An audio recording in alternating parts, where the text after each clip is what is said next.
What can we learn from the 8th commandment? I quote, "You shall not steal." Exodus chapter 20, verse 15.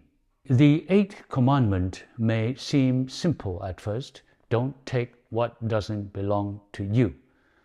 But when we dig deeper, we realize that it is more than just physical theft. It's about honoring the value of others' property, others' resources, and their integrity.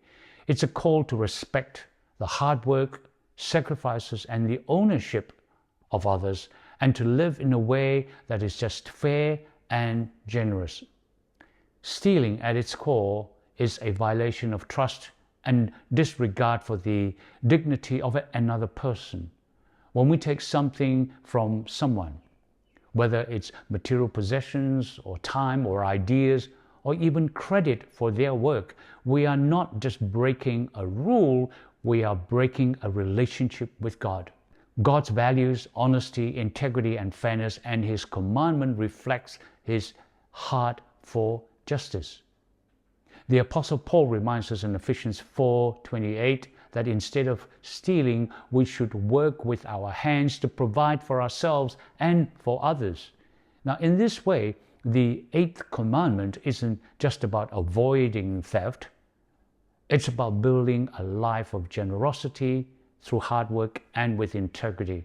God calls us to contribute positively to the world around us, not to take from it.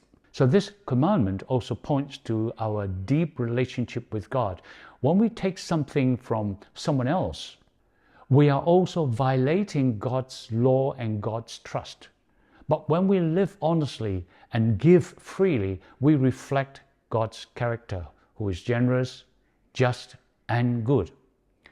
So how do we apply it in today's terms? Well, first, practice honesty.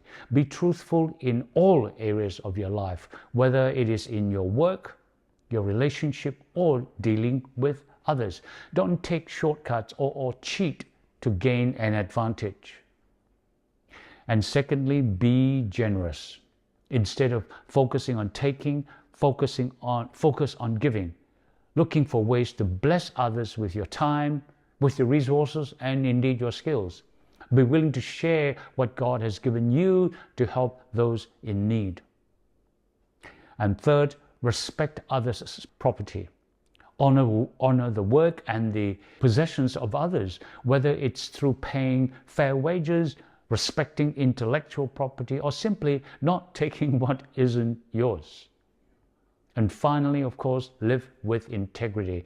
If you've taken something from someone, whether it's small or large, make it right.